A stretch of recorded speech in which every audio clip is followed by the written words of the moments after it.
Hello friends, नमस्कार दोस्तों। Very warm welcome to another video with SD.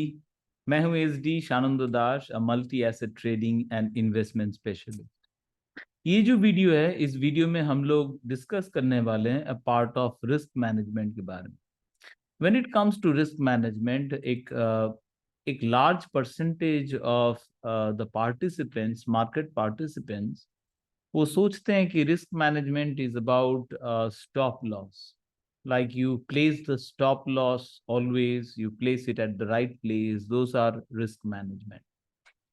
Well, placing stop loss is only a part of risk management. It is largely the end part of the game, because stop loss hit matlab game over, आप वो trade से exit हो गए हैं। So stop loss is basically an exit, a bad exit.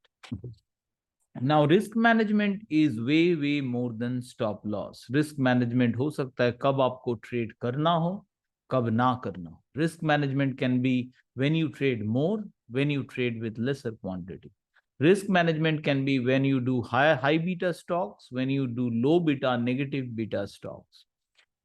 Risk management can be hedging your portfolio with various instruments like put spread, future short, etc. If you're on the long side of the buy stock positions, you can use dynamic hedging. So there are different aspect of risk management. Before हम लोग risk management पर पहुंचे, what we should better understand before, what is risk. ना ये risk जो चीज है, इसके साथ ऑलवेज रिवॉर्ड ऑपोजिट जाता है। मीन्स रिस्क एंड रिवॉर्ड एक साथ में जाते हैं। ऐसा पॉसिबल नहीं है कि सिर्फ रिस्क है रिवॉर्ड नहीं, ऐसा भी पॉसिबल नहीं है कि सिर्फ रिवॉर्ड है रिस्क नहीं। Risk and reward always go hand in hand. So what is this risk? आप फॉर एग्जाम्पल, आप निफ्टी के फ्यूचर कॉन्ट्रैक्ट में एक बाई ऑर्डर प्लेस की।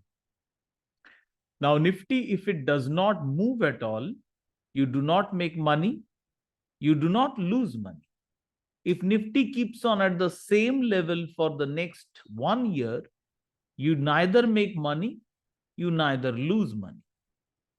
That means the underlying security, Nifty, or in case of stocks, they are not moving. When they are moving, they can move on the buy side, they can move on the sell side. That means this movement is what is making you money. Is movement is what making you lose money. So this is risk, this is reward, which can be equal to volatility. So volatility is the risk, volatility is the reward.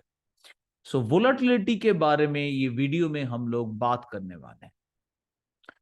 दो बहुत ही important topic के बारे में हम लोग बात करने वाले हैं, which can be very complicated as well, but हम लोग लेमैन टर्म में, मतलब आम आदमी के टर्म में इसको समझेंगे।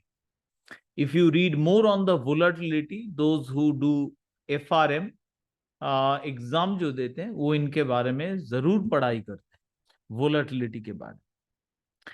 तो वोलेटिलिटी में दो इंपॉर्टेंट कॉन्सेप्ट है। One is clustering and another is infection. Now, what is this clustering and what about infection? Layman term में clustering मतलब एक बार volatility दिखाना चालू हुआ, मतलब if we start seeing spikes in volatility, if we start seeing increase in volatility, it tends to stay for a while. बहुत सारे volatile period, मतलब जब स्टॉक बहुत ज्यादा अप डाउन करेगा, आपका स्टॉप लॉस हिट कराएगा, पैनिक डालेगा, वो टाइम एक साथ एक रीजन में क्लस्टर और अपीयर करते हैं। इसको हम लोग चार्ट के साथ समझेंगे। Let's go to the chart. और चार्ट में हम लोग ट्रेडिंग व्यू में हैं। ट्रेडिंग व्यू में मैं एसएनपी को देख रहा हूं। एसएनपी इज यूएस का मेन इंडेक्स, बेंचमार्क इंडेक्स मानते हैं। ग्लोबल इक्विटी बेंचमार्क भी इसको मानते हैं हम लोग। इसके साथ साथ चिंता मत कीजिएगा, हम लोग इक्विटी मतलब इंडिया का इक्विटी भी देखेंगे। तो ये एक पीरियड देखिए, 16th of July to it lasted about 8th of August, almost 16 of the days. And इस पीरियड में हम लोग देखना चाहेंगे ये जो वोलेटिलिटी का बात कर रहे हैं, किससे मेजर करते हैं वोलेटिलिटी, कैसे मेजर करेंगे, वो मेजर करते हम लोग विक्स से। विक्स है, विक्स का कैलकुलेशन होता है ऑप्शन मार्केट से, साथ में विक्स का फ्यूचर कॉन्ट्रैक्ट्स भी अवेलेबल है जिसके जरिए वोलेटिलिटी ट्रेड किया जा सकता है। तो यूएस का विक्स को हम लोग लेंगे और एसएनपी विक्स को लेंगे, उसका फ्यूचर कॉन्ट्रैक्ट्स या नॉर्मल विक्स का भी इस्तेमाल कर सकते। नाउ वोलेटिलिटी जो हम लोग चेक करेंगे ये विक्स से चेक करेंगे। Let's look at 16th of July. So we are here, 16th of July, the volatility is spiking up, came down, again spiked, came down, again spiked higher. So ये जो time पे एक साथ volatility occur कर रहा है, एक spike से खत्म नहीं हो रहा है, this can be considered in layman terms that this is clustering of volatility. This is more detail में कॉन्सेप्ट है रिस्क मैनेजमेंट के under. There are heavy duty calculations for this. We have various measurement, value at risk, Monte Carlo simulations. But layman terms से अगर आप समझेंगे, देखिए this is the clustering phase.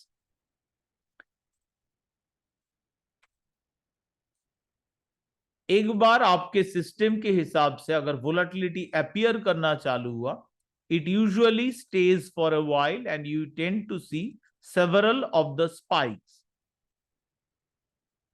आप various period पे देख पाएंगे बहुत सारे spikes, high volatility are occurring from time to time, और एक ही नियर जोन में वो ऑकर करते हैं।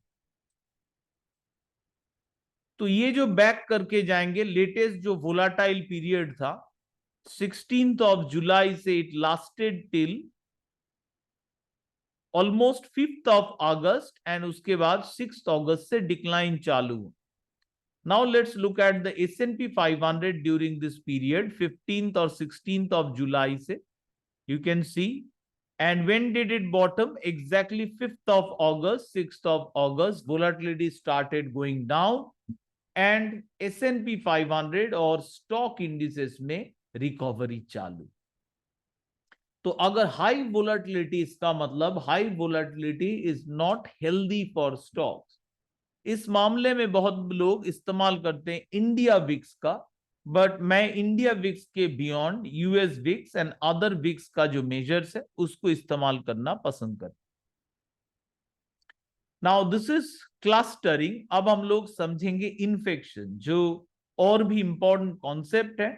जो लोग मल्टी एसेट पोर्टफोलियो होल्ड कर रहे हैं एंड मल्टी एसेट में ट्रेड भी करते, इट इज इंपॉर्टेंट कि अगर पैसा प्रोटेक्ट करना है, वी हैव टू अंडरस्टैंड कब ज्यादा ट्रेड करें। अगर जिस टाइम पे वोलेटिलिटी बढ़ रहा है, आप अगर देखेंगे stock market was going down, still कुछ ना कुछ स्टॉक जरूर थे जो ऊपर जा रहा है, बिकॉज ये जो डाउन टर्न था जुलाई से अगस्त का फर्स्ट वीक तक, मिड जुलाई से, this was not a cyclical downturn. So what is cyclical downturn? Cyclical downturns are COVID-19, 2008-9 mortgage bubble burst, 2001 dot-com bubble crash.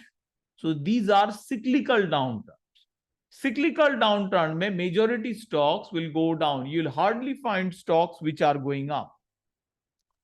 So this was not a cyclical downturn. Cyclical downturn के अलावा this volatility can play a very important role in understanding कब आप invest करें कब ना करें। तो जब वोलाटाइल पीरियड हाई है, हम लोग इन्वेस्ट कम करेंगे, lower quantity. So risk management का जो सारे एरियाज सब अप्लाई करेंगे ड्यूरिंग दिस टाइम। नाउ अब हम लोग समझने जा रहे हैं volatility infection. So volatility infection के लिए मैं ईएन मैक्रो माइक्रो में आया हूं। This is my favourite website for macro analytics. They are awesome and very cheap, about $25 per month. But those who are my students, you can get the whole year at $100, which is very cheap price. And this is only, I mean, 67% discount मिल रहा है आप लोगों को। सो आप अगर student है तो जरूर लिंक इस्तेमाल कीजिएगा। और मेरे साथ इनका कोई मॉनिटरी लेन देन का रिलेशनशिप है नहीं। मैं उनको रियली उनका काम जो है like it, I really love their website, there the way they have represented the data, that's why I always promote them. Anything or anyone I'm promoting because I like their work, I've loved it. So that's the only reason. No monetary in transactions are involved in this. So charts, traders insight. Under traders insight, हम लोग जा रहे हैं understand करने में volatility. ये जो volatile period था, हम लोग फिर से और एक बार विक्स को देख रहे हैं। ये जो पीरियड था फ्रॉम 16th ऑफ जुलाई टू ऑलमोस्ट 6th ऑफ अगस्त, ये जो पीरियड है, this was a very volatile period and this is for the equity market का विक्स। ये जो विक्स, इसका मेजर किया जाता है ऑप्शन मार्केट में।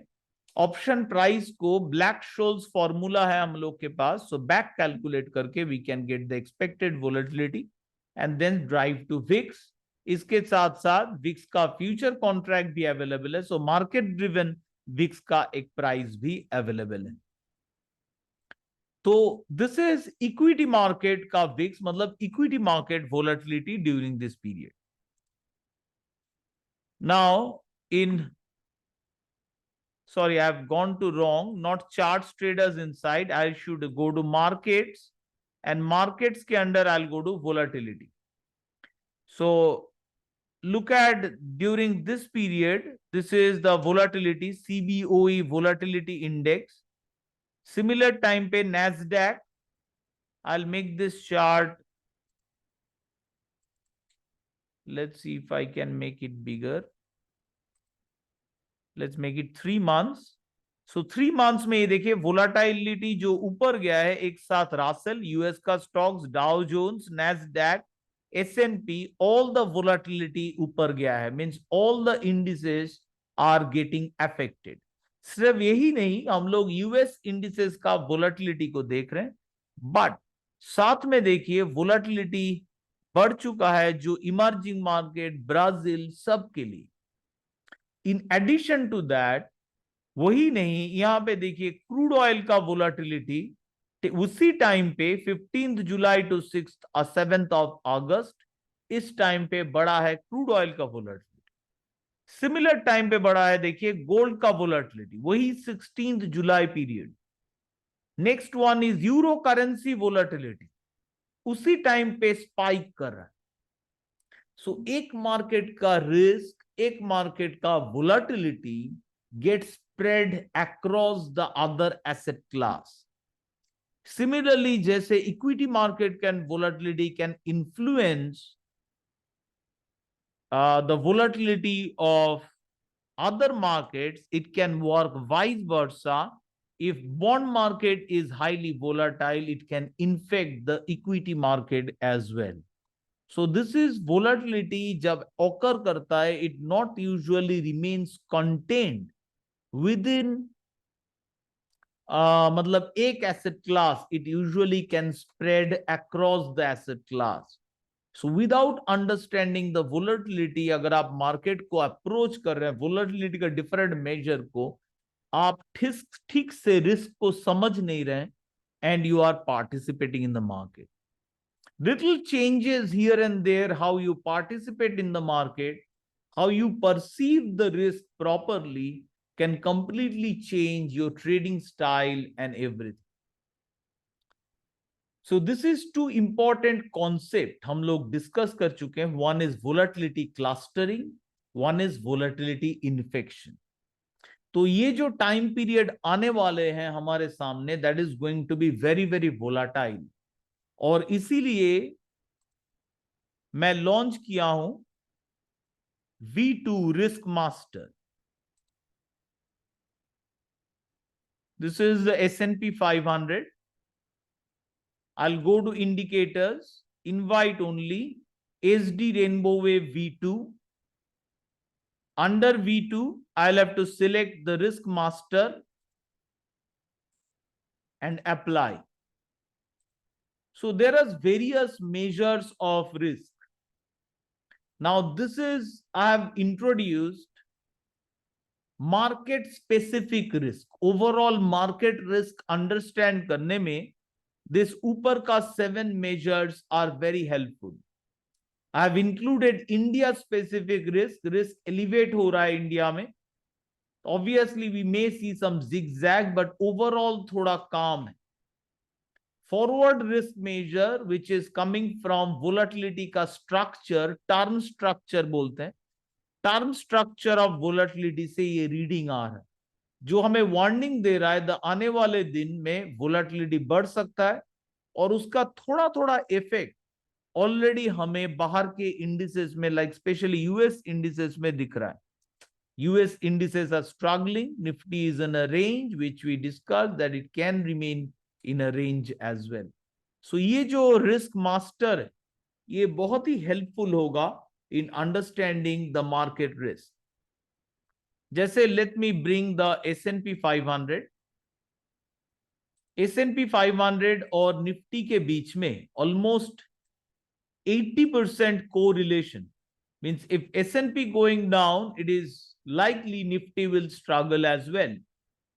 तो इसमें लेटेस्ट ड्रॉडाउन में इसका परफॉर्मेंस एक बार देखेंगे, और एक बार ये हम लोग रिपीट कर चुके हैं, but once again to give you confidence. और जैसे जैसे मैं इसको मॉडिफाई कर रहा हूं और रिफाइनमेंट कर रहा हूं, readings are going to come better and better. So ये देखिए रिस्क जो मेजर है, जब ये रेड फ्लैश होगा हम लोग बहुत ही केयरफुल रहेंगे. हाई रिस्क टाइम आने वाले दिन में आ रहा है. This is a forecast, but हम लोग जब कंसिडर कर रहे हैं रिस्क को, सारा 1 2 3 4 5 6 7 मेजर्स है. हम लोग देखेंगे टोटल कितना मेजर हाई रिस्क दिखा रहा है, 3. और ऊपर का 4 measure 1 2 forward risk and rising risk, these are more volatile component, मतलब बहुत जल्दी वो चेंजेस करेंगे. whereas these नीचे का short term, mid term, long term, these are more stable components. So let's see. Risk accelerate होके थोड़ा वार्निंग्स फ्लैश हो रहा है. तो market is taking note, not note significantly, but बार बार रिस्क फ्लैश हो रहा है, मतलब you take a little bit of careful. once it starts coming down, like right now it has come down, now you can be in a more participating. But जब भी red flash हो रहा है, आप उसको केयरफुली अटेंड करेंगे और अपना participate in the market reduce करेंगे. Like right now more peaceful time, आप पार्टिसिपेट कर रहे हैं, अच्छा कमा रहे हैं स्टॉक में, और जैसे जैसे रिस्क बढ़ रहा है आप पार्टिसिपेशन कम करते जा रहे हैं. रिस्क अगर हाई हो रहा है, you are reducing your participation. Like इसको आप डिवाइड करके जैसे जैसे रिस्क बढ़ रहा है उतना ही कम क्वांटिटी आप कर सकते हैं. देखिए कितना पहले से ये वार्निंग दिया था before this drawdowns are happening. Still it's lot of drawdowns जो है उसको पहले से आपको वार्निंग दे रहा है कि these are not great times, and lower level पे आप पार्टिसिपेट करें. नाउ स्टिल एज ये भी देखिएगा कि आप जब भी इसको टेस्ट कीजिएगा, ड्यूरिंग जब क्रैश टाइम है तब रीडिंग्स बहुत जल्दी फ्लक्चुएट करेंगे, और जब स्टेबल टाइम चालू होगा आप देखिएगा फ्लक्चुएशंस भी कम हो जाएंगे. सेफ हो चुका है मार्केट लार्जली, देखिए सेफ दिखा रहा है, and we are able to safely participate in the bottom hunting. So overall अभी भी नहीं दिखा रहा है कि not all drawdown days will be showing risk, but जब भी रिस्क है आपको एक वार्निंग मिलेगा. Yellows are important warnings, but reds are usually dangerous warning, जो आप देख चुके हैं यहाँ पे.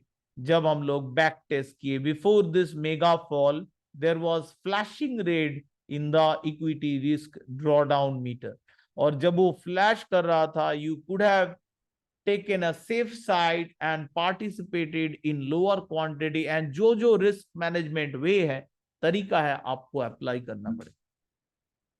So I hope you will enjoy this V2 Risk Master. This will help you in the coming days to manage your position.